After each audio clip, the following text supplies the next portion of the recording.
Early on in the current health pandemic, I was really jolted into reality when I heard Bill Wilson, Executive Director of the Center for Healthy Churches, suggest we should prepare as churches for COVID-19 to change the way we do church more than anything in our lifetime.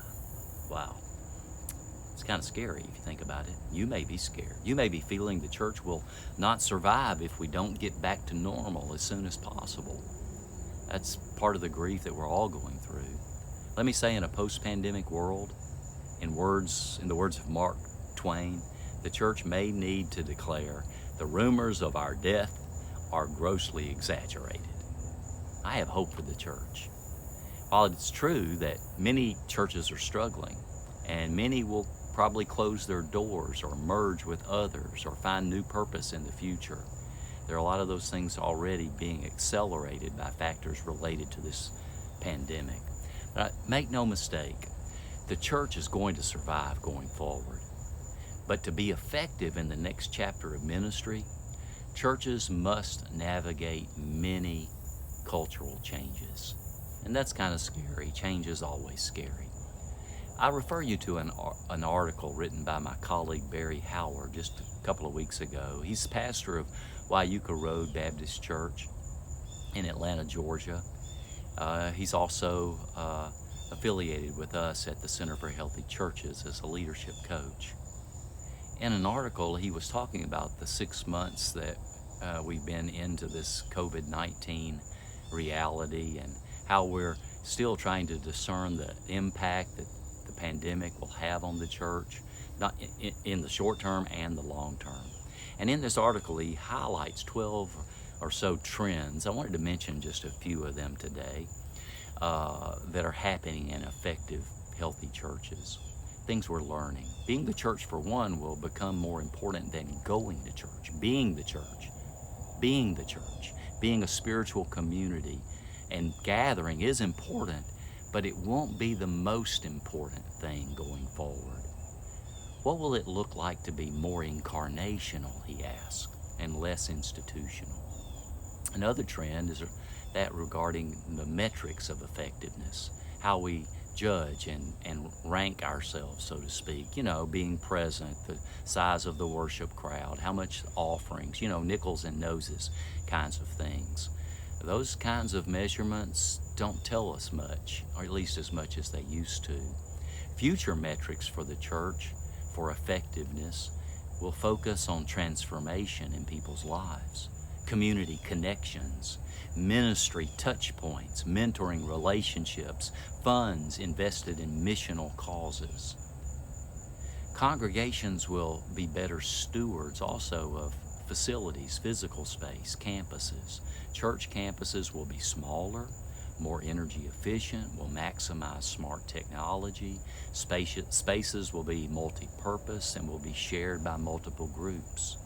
Churches also will be more community-oriented. Inward-focused churches that exist primarily for the benefit of the members, for the use of the members, that's going to diminish. Outward-focused churches that embrace their communities are the churches that will more likely flourish. Ministry staff will likely be composed of more generalists and fewer specialists. Staff size will be smaller, and ministers will work more as a team, with each minister expressing leadership in probably more than one area. Ministers will take on a kind of coaching, discipling role of being encouragers and equippers of the congregation for their work of ministry, not just being the one to do it all. Our own Ursel Harrison does really good work in this particular area. Ask him about what that kind of coaching approach looks like for ministers. A hybrid model of participation, of course, will continue. Both in-person and virtual gatherings are around to stay. In fact, many churches will have online members from different communities who connect with worship and missions virtually. Church programming will be less Sunday-centric and will focus on opportunities throughout the week, multiple options to connect on days other than just Sunday. Healthy post-pandemic churches will welcome honest inquiry and authentic dialogue to the table.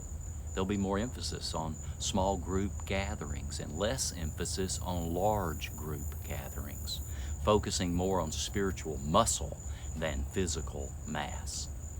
Surprising partnerships will be formed, I believe, as local churches will become more collaborative, less competitive.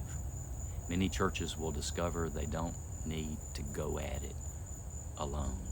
So networks between groups of churches will share ideas and resources, assignments, and in some cases, even staff members or campus space. The gospel will be presented positively as good news. Effective evangelism will become more relational and less transactional. Rather than conversion being thought of as merely an introduction to Jesus, salvation language will employ multiple expressions that describe a reorientation to following Jesus holistically, adopting the Jesus way of life. Again, thanks to Barry Howard for these examples. There are many others. The trends that we see emerging for effective ministry in a post-pandemic world. So I ask you this week to pray and to do so going forward, that First Baptist Church will be an effective and healthy community of faith, a vibrant, flourishing church. Remember, it's an ongoing journey. The work's not done ever. Let's pray for the continued work of the Pastor Search Committee. Pray for the next pastor and family. Pray for one another, our city, and our world. Stay safe, stay well, and stay connected to God and to one another as you are able. Blessings to you.